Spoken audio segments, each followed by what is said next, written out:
Assalamualaikum warahmatullahi wabarakatuh. Kali ini kita akan belajar pendidikan agama Islam dan Budi Pekerti di kelas 12 semester 1 bersama saya Bu Zakiah. Kali ini adalah kita akan membahas aspek syariah, yaitu munahakat atau pernikahan.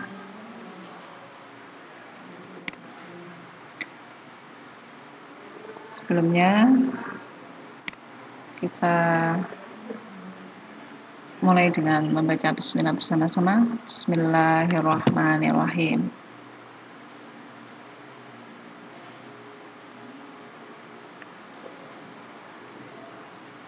Ini adalah kompetensi dasar ya, dan indikator. Ini Pak yang kita akan pelajari kali ini tentang pengertian, kemudian hukum nikah, tujuan nikah, rukun nikah, kewajiban suami terhadap istri, kemudian hikmah nikah, ada talak, iddah, rujuk, hilalian, zihar, huluk, dan fasakh, kemudian perkawinan menurut Undang-Undang Nomor 1 Tahun 1974. Sebelumnya kita akan tadarus dulu, yaitu tadarus yang berkaitan dengan pernikahan.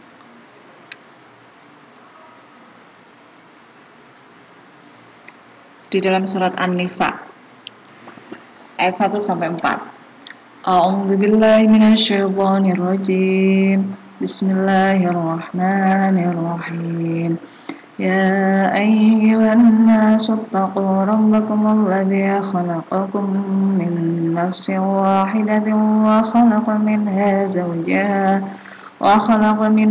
zawjaha wa batha minhuma rijalan katsiran wa nisaa'an wattaqullaha alladzi tasaaluna bihi wal arham innallaha kana 'alaikum raqiba. وآتوا اليتامى أموالكم ولا تتبدلوا الخبيث بالطيب ولا تأكلوا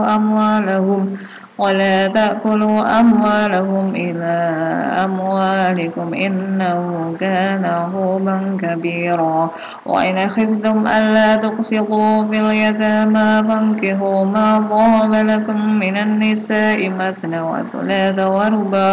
وثلاث ورباع فإن خفتم ألا تعدلوا فواحدة أو ما ملكت أيمانكم ذلك أدنى ألا تعولوا وآتوا النساء صدقاتهن نحلة فإن طبن لكم عن شيء منه نفسا فكلوا هنيئا مريئا. Setelah kalian bertadarus, nah ini ada beberapa ketentuan tentang hukum Islam tentang pernikahan. Ini pengertian munahakat. Munahakat itu bahasa Arab yang artinya adalah pernikahan atau perkawinan. Dalam istilah syariat, nikah berarti melakukan suatu akad atau perjanjian untuk mengikatkan diri antara seorang laki-laki dan seorang perempuan serta menghalalkan hubungan kelamin antara keduanya dengan dasar sukarela dan persetujuan bersama demi terwujudnya keluarga yang bahagia yang diridhoi Allah. Jadi ini tadi artinya adalah menikah itu tidak ada unsur paksaan satu sama lain ya. Kemudian selanjutnya hukum nikah. Ada sunnah, ada wajib, ada makruh, dan juga ada haram. Jadi berubah-ubah sesuai dengan kondisi.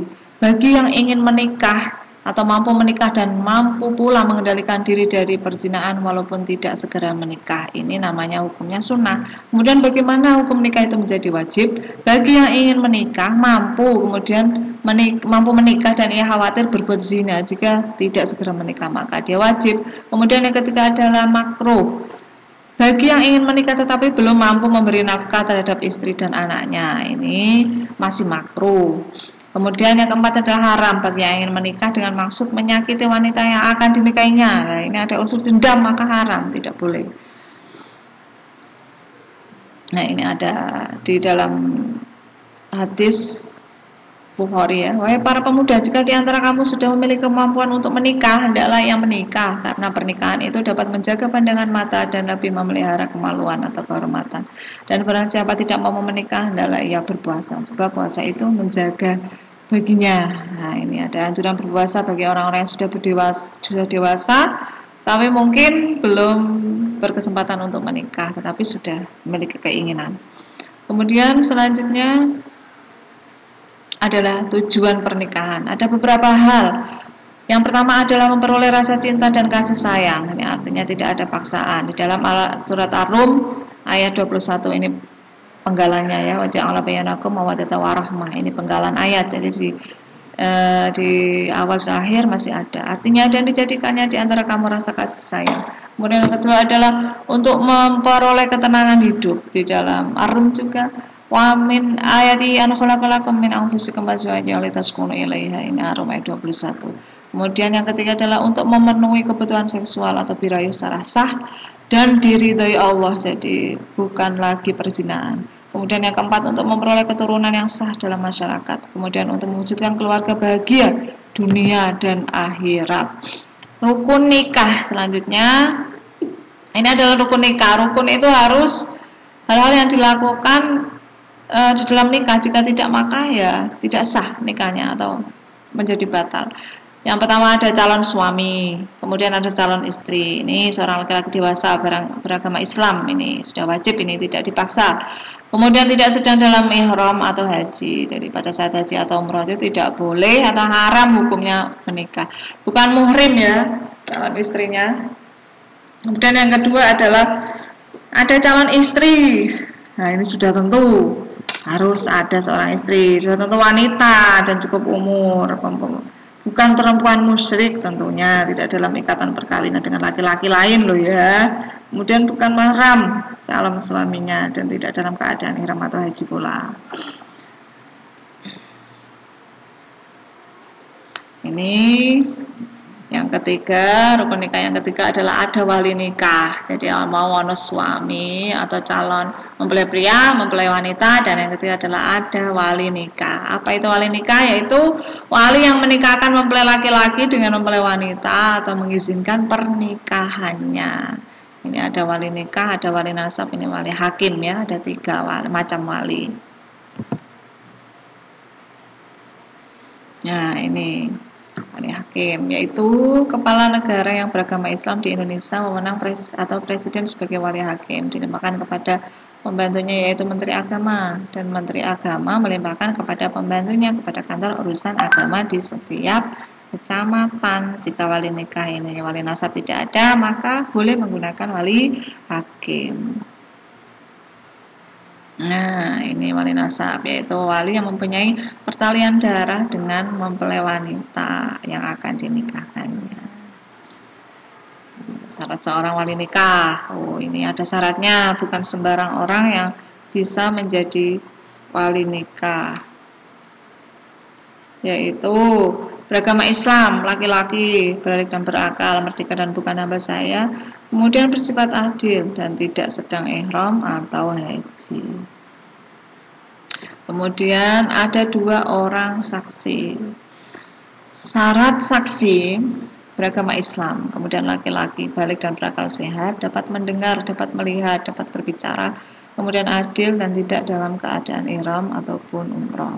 Kemudian ada akad nikah, yaitu ucapan ijab qabul. Ijab artinya adalah ucapan wali dari pihak mempelai wanita sebagai penyerahan kepada laki-laki. Kemudian qabul adalah ucapan mempelai laki-laki sebagai tanda penerimaan. Muhrim. Ini adalah pengertian muhrim. Muhrim secara bahasa berarti diharamkan dalam masalah fikih. Muhrim bermakna wanita yang haram untuk dinikahi. Ini ada beberapa hal wanita yang haram nikahi karena keturunan, yaitu ya ada ibu kandung, seterusnya ke atas, anak perempuan kandung, seterusnya ke bawah, saudara perempuan sekandung, sebapak atau seibu, anak perempuan dari saudara laki-laki, dan seterusnya ke bawah, anak perempuan dari saudara perempuan, dan seterusnya ke bawah. Kemudian yang kedua yang dimaksud muhrim adalah ada pertalian muhrim dengan istri. Nah, ini di dalam surat An-Nisa ayat 23 dijelaskan, diharamkan atas kamu mengawini ibu-ibumu, anak-anakmu yang perempuan, saudara-saudaramu yang perempuan, saudara-saudara bapakmu yang perempuan, saudara-saudara ibumu yang perempuan, anak-anak perempuan dari saudara-saudaramu yang laki-laki, anak-anak perempuan dari saudara-saudaramu yang perempuan, ibu-ibumu yang menyusui kamu, saudara perempuan persusuan, ibu-ibu istrimu atau mertua, anak-anak istrimu yang dalam pemeliharaanmu dari istri yang telah kamu campuri. Tetapi jika kamu belum campur dengan istrimu itu dan sudah kamu ceraikan, maka tidak berdosa kamu mengawininya. Dan diharamkan bagimu istri-istri anak kandungmu, menantu, dan menghimpunkan dalam perkawinan dua perempuan yang bersaudara kecuali yang telah terjadi pada masa lampau. Sesungguhnya Allah Maha Pengampun lagi Maha Penyayang. Jadi Al-Quran ini sudah komplit sekali mengatur apa atau bagaimana tentang muhrim. Ini kita akan berbicara tentang kewajiban. Kali ini adalah kewajiban suami dan istri. Kewajiban suami yang pertama memberi nafkah, kemudian memimpin serta membimbing istrinya, kemudian bergaul dengan istri dan anak-anak yang baik, kemudian menjaga istri dan anak-anak dari bencana, kemudian membantu istri dalam tugas sehari-hari.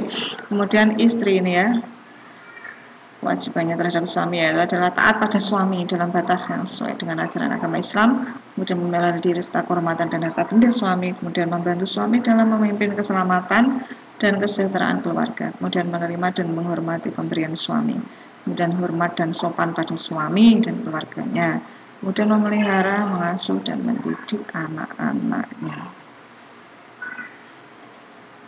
Nah, kali ini kita akan berbicara setelah pernikahan tadi, ini kita akan sedikit yang sedih-sedih, yaitu tentang perceraian atau talak.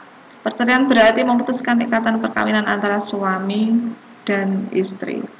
Hal-hal yang dapat memutuskan pernikahan, ini diantaranya ada talak, ada fasah, yaitu pembatalan pernikahan antara suami dan istri karena sebab tertentu, ini namanya fasah. Ternyata batal apa nikah. Nah, dan ini ada lagi yaitu li'an. Nah, apa itu li'an? Yaitu sumpah suami yang menuduh istrinya berzina dikarenakan suami tidak bisa mendatangkan 4 orang saksi, itu li'an namanya.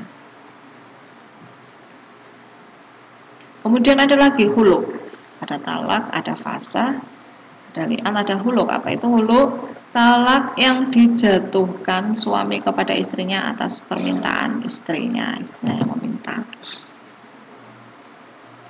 Kemudian ada lagi ilah. Apa itu? Yaitu sumpah suami yang mengatakan bahwa ia tidak akan meniduri istrinya selama 4 bulan atau lebih. Ilah namanya. Dan ada lagi zihar. Apa itu zihar? Ucapan suami yang menyerupakan istrinya dengan ibunya. Jadi ini tidak boleh ya, bisa menyebabkan perceraian. Nah, setelah talak maka ada yang namanya iddah. Apa itu iddah? Yaitu masa menunggu bagi istri yang ditinggal mati atau bercerai dari suaminya untuk bisa menikah kembali. Ini adalah masa iddah. Yang satu karena suami wafat, itu 4 bulan 10 hari bagi istri yang tidak hamil, baik sudah bercampur ataupun belum. Kemudian sampai melahirkan jika istri sedang hamil. Kemudian yang kedua adalah karena talak, fasad dan hulu. Tidak ada iddah bagi istri yang belum bercampur. Nah, Jika belum dicampuri kemudian jatuh talak, ya tidak ada iddah. Kemudian bagi yang sudah bercampur itu 3 kali suci bagi yang masih menstruasi. Kemudian 3 bulan bagi yang sudah berhenti menstruasi. Kemudian sampai melahirkan bagi istri yang sedang atau masih hamil. Setelah tadi iddah, maka ada yang namanya rujuk. Rujuk itu berarti kembalinya suami kepada ikatan pernikahan dengan istrinya yang dicerai dalam masa iddah. Rukun rujuk ada beberapa, yaitu istri sudah bercampur dengan suami yang menalaknya dan masih berada dalam masa iddah. Kemudian keinginan rujuk suami atas kehendaknya sendiri. Kemudian ada 2 orang laki-laki adil sebagai saksi, ada zigot atau ucapan rujuk. Ini ada hukum rujuk yang pertama adalah wajib. Nah, kemudian ada haram, ada sunnah, ada makruh. Kita akan membahas sunnah ya. Dimaksud rujuk ini hukumnya sunnah adalah jika rujuknya suami dengan niat karena Allah. Jadi rujuk itu artinya kembali lagi. Ini hikmah pernikahan. Setelah kita belajar tentang munahakat atau pernikahan, ini ada beberapa hikmah yang bisa kita ambil, yaitu yang pertama, pernikahan merupakan cara yang benar, baik dan diridhoi Allah SWT untuk memelihara anak-anak serta mengembangkan keturunan yang sah. Kemudian melalui pernikahan suami istri dapat memupuk rasa tanggung jawab pembagiannya dalam rangka memelihara, mengasuh dan mendidik anak-anaknya.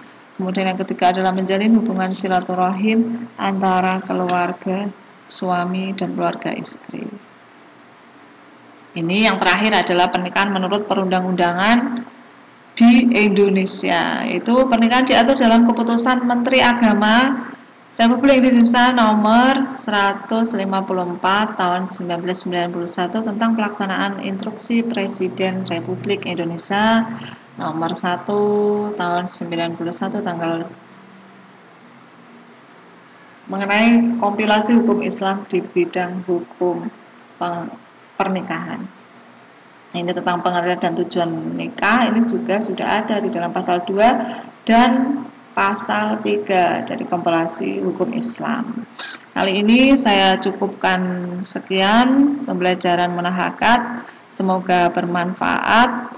Ketemu lagi di pertemuan berikutnya. Mari kita membaca hamdalah bersama-sama. Alhamdulillahirabbil alamin. Wassalamualaikum warahmatullahi wabarakatuh.